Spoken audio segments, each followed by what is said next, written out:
Good morning. Oh, everybody's already. Oh, good for you guys. Right on. Yeah, if you haven't done so already, let me know in the chat that you're here. We'll get started in 2 seconds. Okay. I just noticed a number of emails from students. I will get to those momentarily.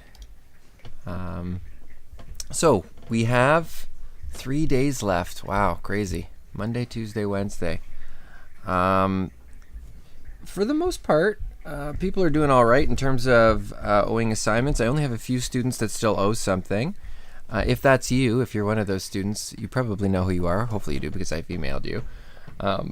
Please make sure that you're getting on top of that immediately. Ideally, you would have handed that stuff in already, but so how this is going to work sort of in the last 3 days,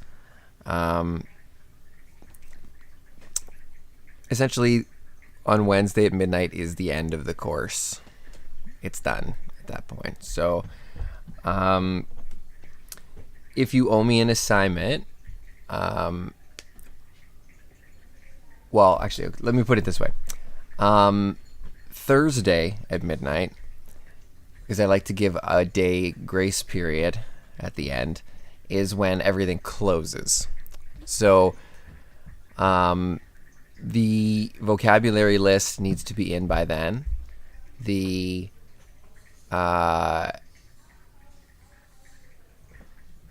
quiz needs to be completed by then.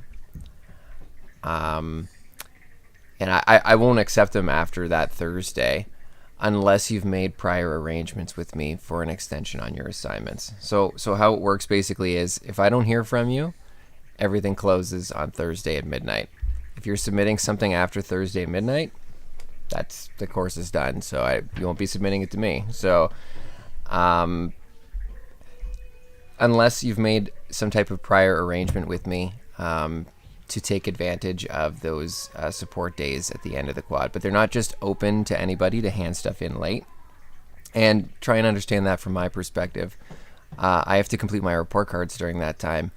If that's just a day for students to hand assignments in, I end up getting, 30, 50, 70 things on that day, which basically means that I won't make my timelines, and I will make my timelines. So I'm going to hand in my report cards on time. So it's not open to everybody to use that time on Thursday and Friday.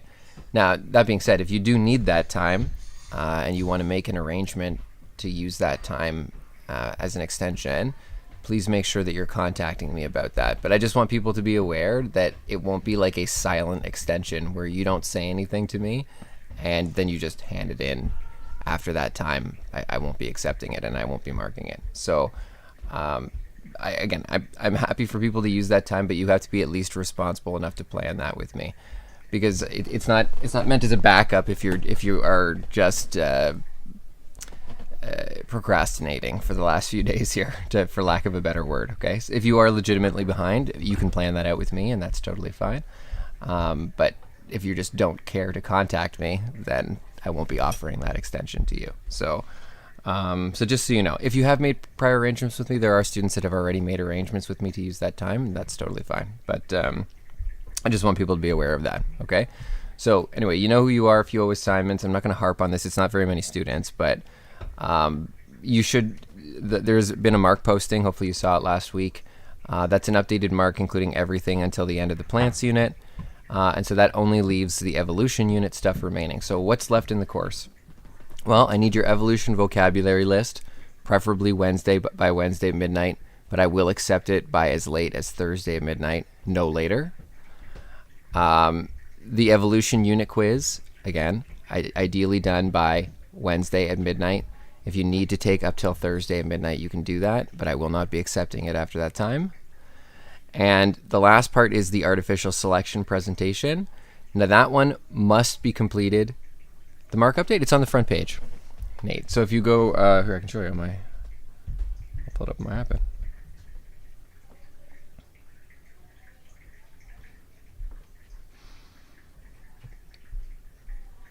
I posted it last week. Yeah, this is section 6. Can you guys see this? It's right here. Here is the awaited mark update. And then below it says, this is like a little PDF document. You can open it up. It's by student number. So you just read it straight across. You find your student number, and then each column that you read across is a different like category. The first one is your overall course grade, and then it gives all the different grades for the various things that you've done through the quad. So, I mean, again, everybody can check there. You'll see if there's a missing assignment, it shows up as like a little notepad. That's like my yet to be completed symbol. So if you have any of those in there, you need to, talk to me about that immediately. We got to get that figured out if you haven't already done that. But anyway, most of the classes complete everything, so it's not a huge deal. But just please be aware if you're one of those students. I really, really want people to get the credit. I'm not trying to get you. I'm not trying to get you in a way that you are not able to get this credit at the end. Really, I'm not. I'm heartbroken when people don't get the credit. Just be aware that I really actually do care, and I'd like to support you in getting caught up, but I need people to take responsibility for what they still owe at this point, because I have my own deadlines I've got to meet. How much of the final mark will the evolution quiz and vocab list be worth? Okay, so I can give you an exact answer. So each vocab list is worth 20. No, wait, is that right? Did I change the weighting on some of them? I did. Oh, it's okay. Well, that makes it a little bit more complicated. It's worth slightly more on the last unit. So what? No, you know what? I'm gonna rebalance that. I'm gonna make it the same. So I changed the way that I did the bonus assignment last quad. I made it so that it was only bonus, so that it could only improve your mark. I'm not sure if I mentioned this to people already. My apologies if I'm repeating myself. But I changed that this quad so that your mark could go up or it could go down depending on how you do, because I got 25 people completed the bonus assignment, but only about 8 people really actually put work into it to try and make it good, and the rest of people just did extremely poor quality work that they tried to pump out in 5 minutes and hand in, which takes a long time to mark and provide feedback for, and did not take any effort on the part of many students, and people were expecting to boost their mark with what was essentially, okay, I don't want to say anything pejorative, but anyway, not great quality work on their part. And so if people are planning on doing that for the final assignment, it's pointless. You're not going to learn anything, and it's, from my perspective, pointless as a bonus. So I changed it to make it actually weighted like all the other assignments. If you don't do the final assignment in evolution, that's totally fine. You do not have to do it. It just means that the weighting of that assignment is 0. It's not worth anything for your mark. So it might alter the weightings of the quiz and the vocab list a little bit, but to be perfectly honest, it's probably not going to show up on your mark. It's not going to be an obvious difference, but so the question stands. How much is the last vocab list worth? Okay, so there are 5 units. 10% of every unit is the vocab list. So it would be 1/5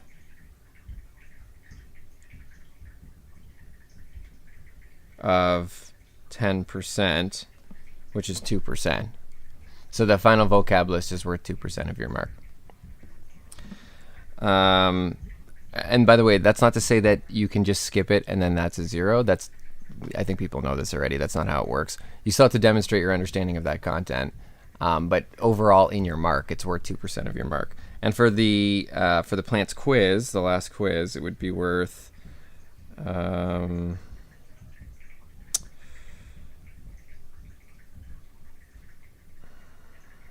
6% of your mark. The last quiz is worth 6% of your mark. So those numbers will be slightly higher if you're not doing the bonus assignment. But again, you don't have to do the bonus assignment. So sorry, hopefully I answered your question there, Anastasia.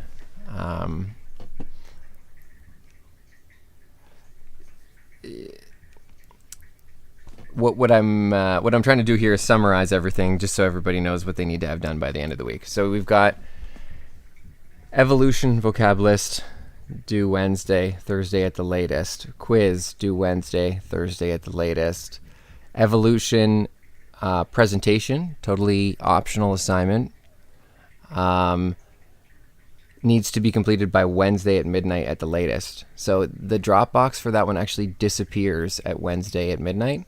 And that's because I can't have 30 of these show up on Thursday, or I won't actually get my marks in time for the report card. So I have to have those done and in by Wednesday at midnight, and you cannot submit it past that time. So like the Dropbox will disappear on Wednesday at midnight. So just so people are aware, that one has a hard cap.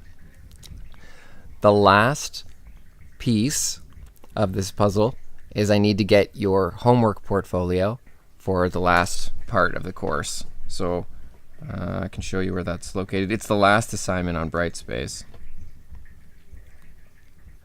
And you're just going to attach the 3 homework question documents from the second half of the course, which would be animal systems, plant systems, and evolution. So that would be the very bottom of the assignments tab here.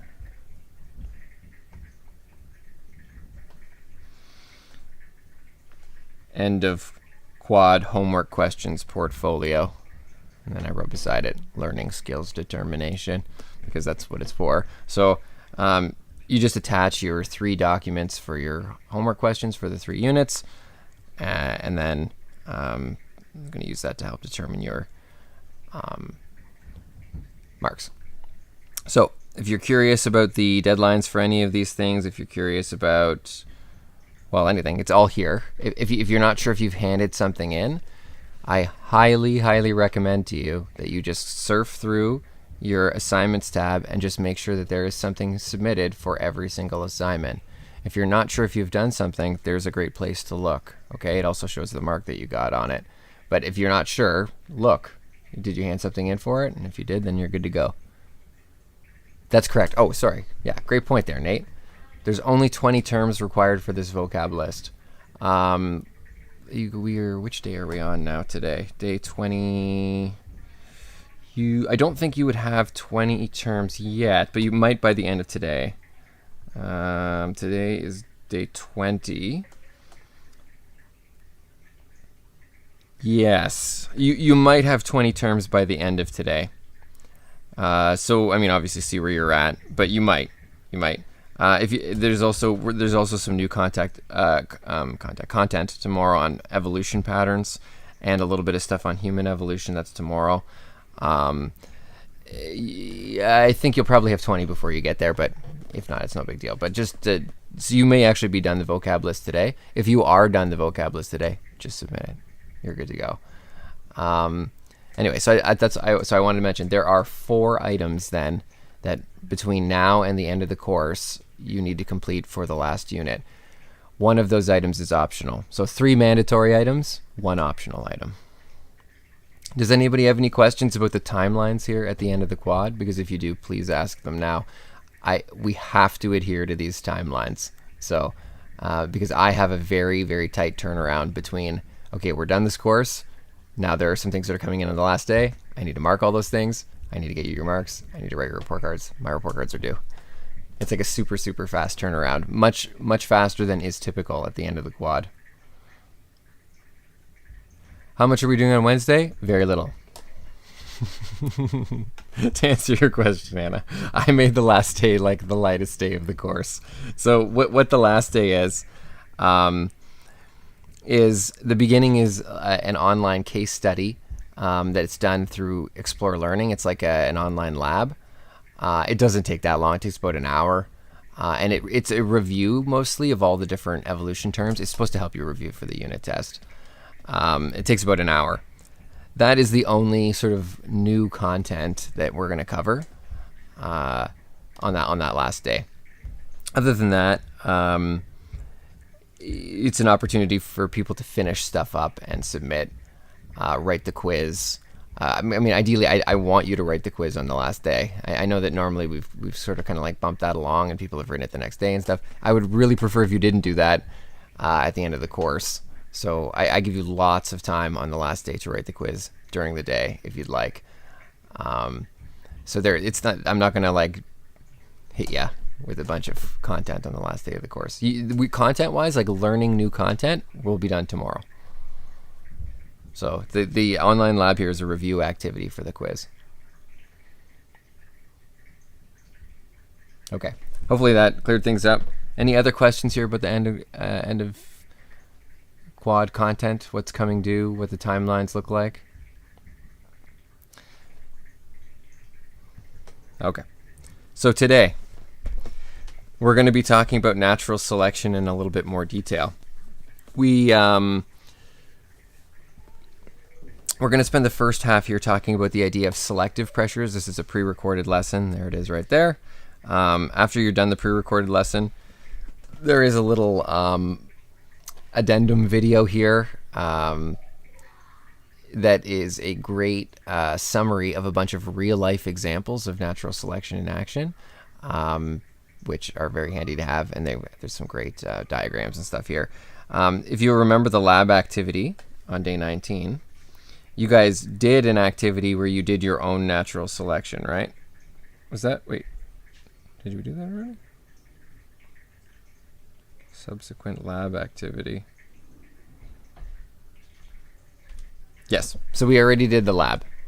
Hopefully you guys remember what the lab was with the different colored bugs, and looking at whether or not they will be like caught by a predator based on their amount of camouflage, or how well they camouflage in with the background, and looking at mutation rate, and so that was an actual example of natural selection in action, a simulation of it anyway.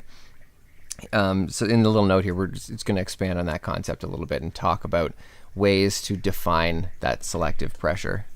Do I have to include the document for chapter 8.2 in our homework portfolio? No. You only need to include homework questions from the textbook. So if it is do this question from the text, do these questions from the text, that goes in your homework portfolio. If it is not that, it does not go in your homework portfolio. Just to keep everything clear. It's just, I should call it textbook question portfolio to like clear up any confusion with students. It's literally only textbook questions.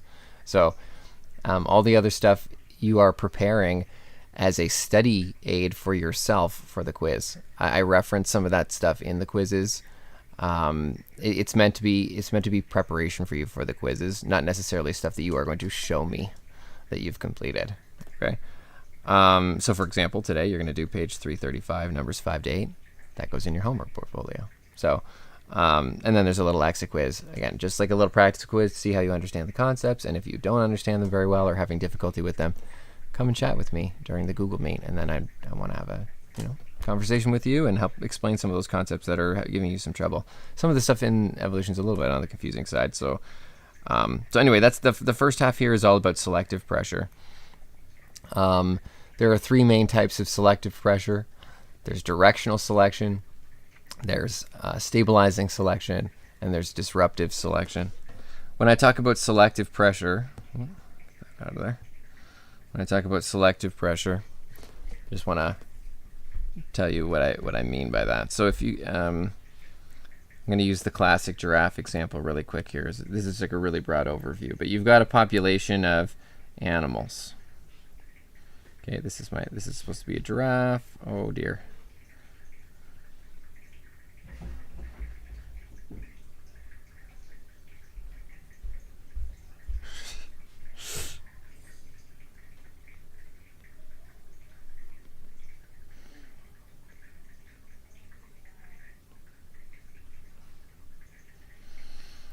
Oh, can you guys tell I'm not an artist? Okay, giraffe. And we've got food source. This is, by the way, a little bit of a review of the idea of natural selection that we discussed the last day when you were in class. I realize that feels like forever ago at this point, so that's why I'm kind of going over this. So, lots of different traits in this organism, not just one trait, but I'm only gonna talk about one trait to keep things nice and simple. So the only trait I'm going to talk about here is neck length. So if you can imagine, you've got a population of giraffes, and there is variability in the population, just like there is in every population. Where did that variability come from? Why are there different alleles in existence for a particular trait? I'm actually putting this question to you. Do you guys remember this from the lab? They talked about this in the lab before you left. Where does variation come from?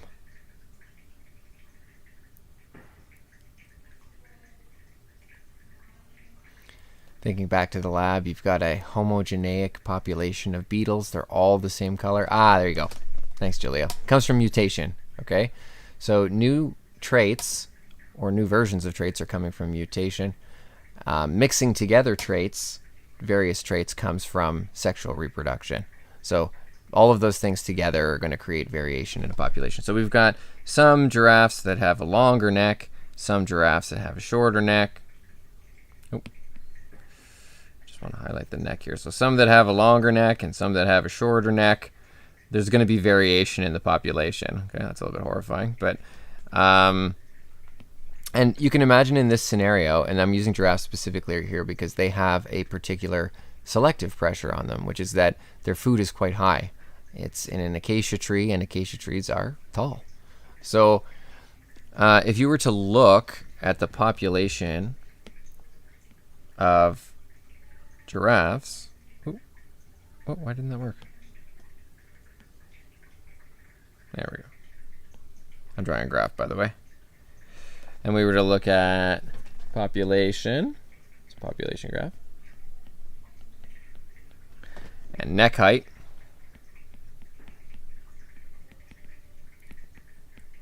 Oh, that's not how you spell height. H-E-I? Yeah, that looks right. So if you were to look at the variability in neck height, you would find that the neck heights look like probably like this. Okay? So in other words, there's an average neck height, like right here. And the average neck height is actually the most common neck height, is the average. And the further you get away from the average, the less common it is. This shape right here in statistics is called a normal distribution, where the average is the most common, and the further you get away from the average, the less common it is. And you would be absolutely shocked to see how often anything that you evaluate follows a normal distribution.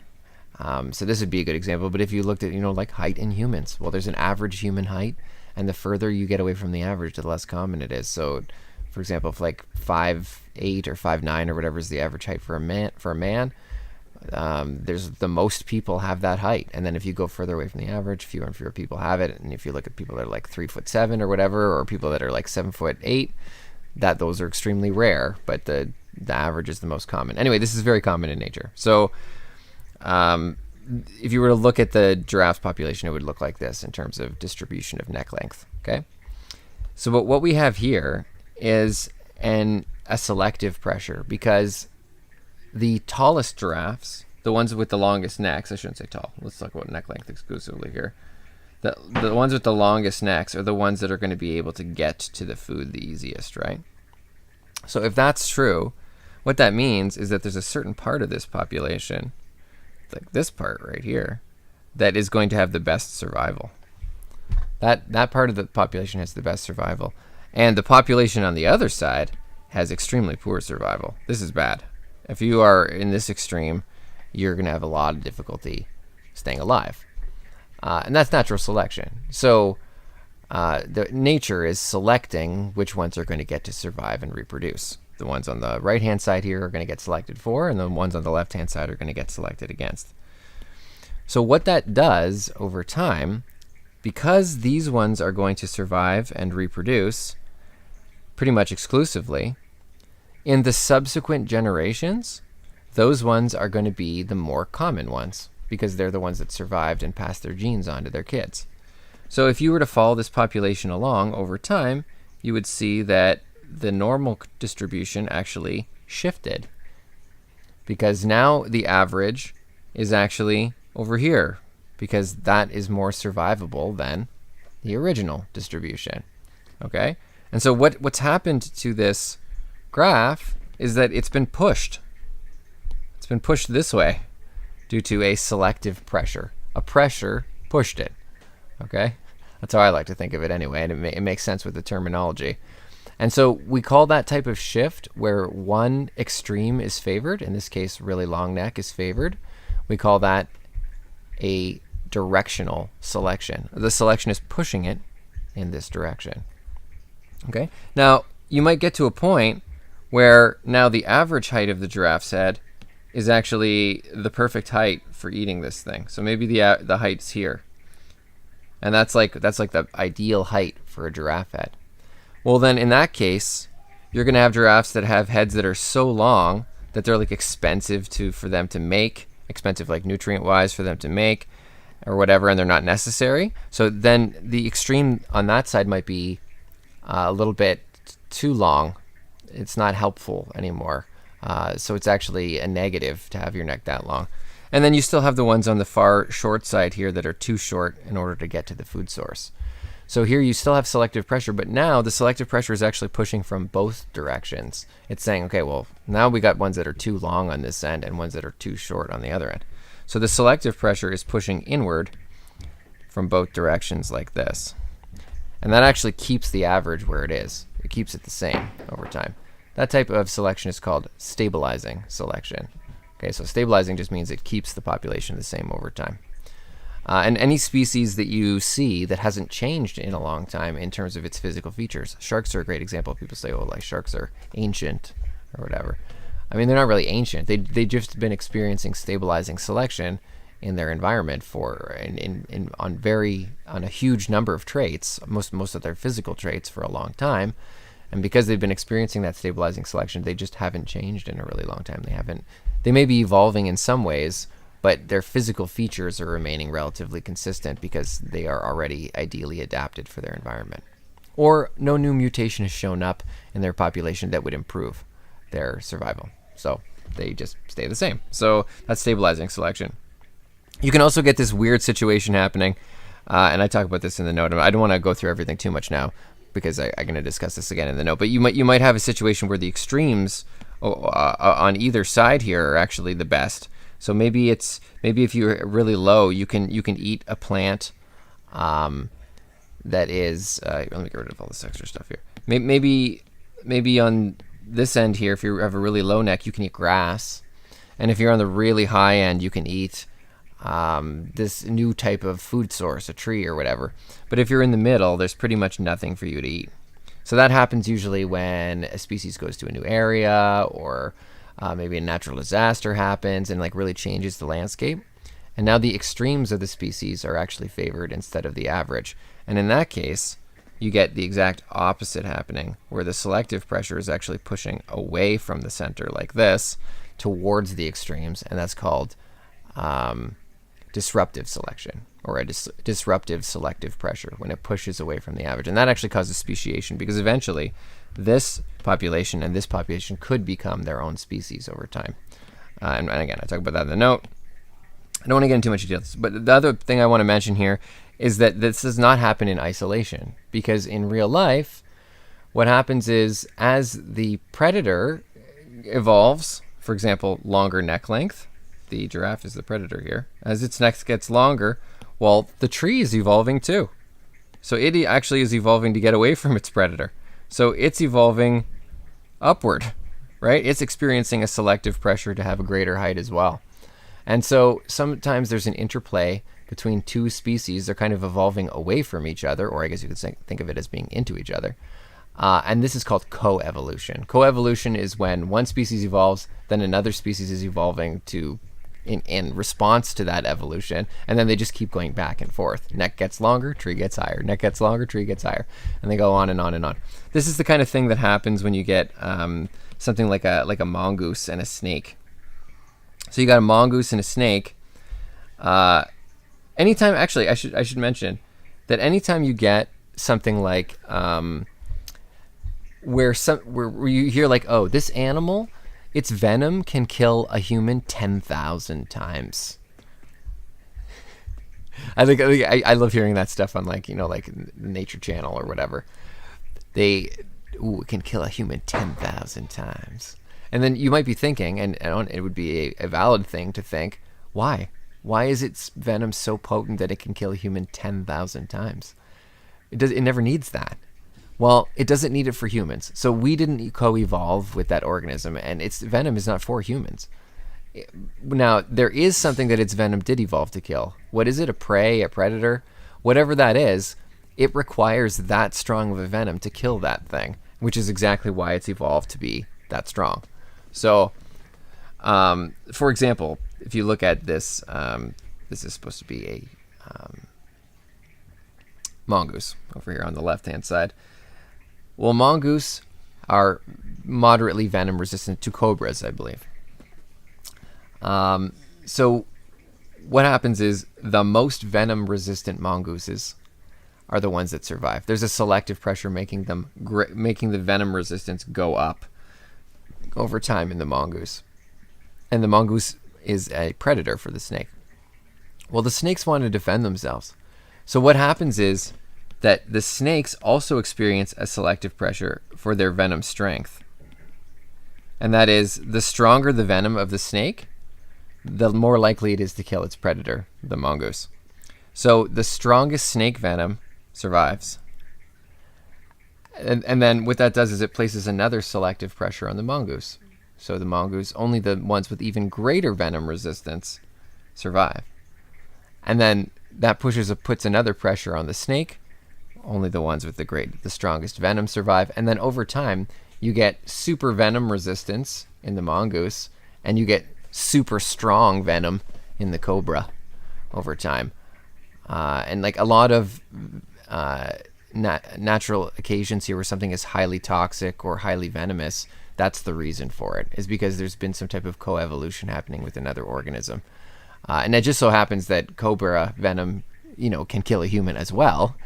But we're not the primary reason why they've developed that venom over time or evolved that strong venom. So anyway, that's called coevolution. Those things happen. We actually talked about that in the plants unit. I don't know if you remember the bee thing, where the bee had specifically co-evolved with a particular flower. It does a certain vibration at a certain frequency. The flower releases its pollen. And that provided a selective advantage to the flower and to the bee. And so they've co-evolved that. And so there are other examples of coevolution. They're not only venom-based, but often two organisms will have evolution that coincides with the evolution of another thing over time. Okay, anyway, there's a brief overview. Hopefully that sort of jogged your memory on this idea of natural selection.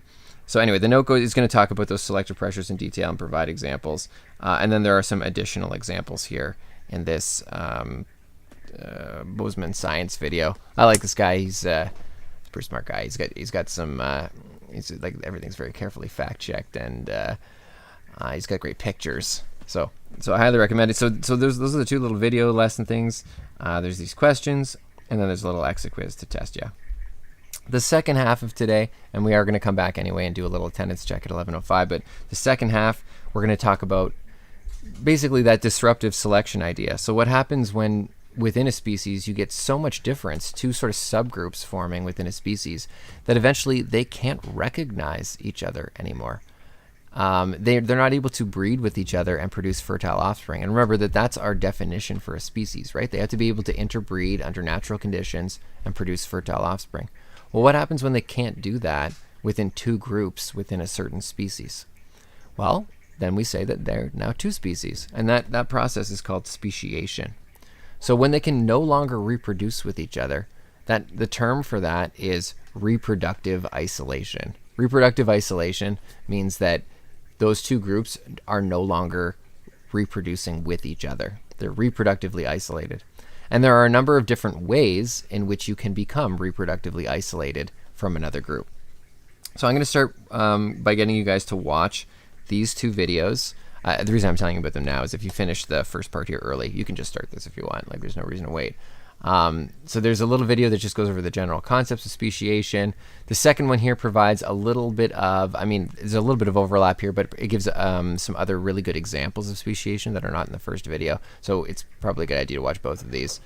So again, that's the concept, is this idea that you're getting these reproductively isolated groups. Then you're going to read page 336 to 340. That's chapter 8.2 in the textbook. And there is a little Google Doc that goes along. Kim already mentioned it here. This does not have to go into your homework portfolio, but there are some questions that go along with Chapter 8.2. I would recommend reading the questions first before you read Chapter 8.2 so you know what you're looking for. And then the second part here is a table summarizing all of the different ways in which you can become reproductively isolated. This is a table in the textbook as well. It's not meant to be tricky or anything, but you do need to have a passing familiarity with the different types of reproductive isolation. How can a species have two groups within it that are isolated from each other and can no longer reproduce? So there's two different main categories, which is prezygotic and postzygotic, and under each of those there are some subtypes of those. You need to describe each and provide an example, okay, of how that has potentially worked previously. Okay, and you can find these online. They're pretty easy. I'm not sure if the textbook actually provides examples. It may. You can use the ones from the text if you'd like, but they'd be easy to find. You just have to look up, literally look up these isolation mechanisms. So just Google them, and you'll be able to find examples. So anyway, that's what you're doing with the reading component. Once you're done the reading, there is a little exit quiz to test your knowledge. I would guess that this does not take up your entire day. So I've intentionally made most of the stuff in the evolution unit less work intense than the previous units. There's just less to do. And part of that is I realize that there are some people that are trying to catch up, and it's to provide you with extra time if you require that. Can I ask you guys a question? I can't remember if I've gone over what is required for the project, the evolution project. I think I did. I think I did it on the last day before we went away. But can you guys remind me, did I actually review the evolution, the artificial selection assignment? I'm almost 100% sure I did, but I want to double check because I just taught this to my other class and I may just be misremembering it. I did. Okay. All right. Cool. Okay. If you need anything for that, if you'd like some help finding resources, if you're not sure if something is a good topic and you want to do the final presentation, please let me know. You can drop something in the chat. You can email me. I'm going to be marking projects in the background here, but I will be here looking at the chat all day. And we are going to come back at 11:05. So I'm going to let you get to work now. I'll stop talking. But let me know if you need anything at all. Okay, guys. Good luck.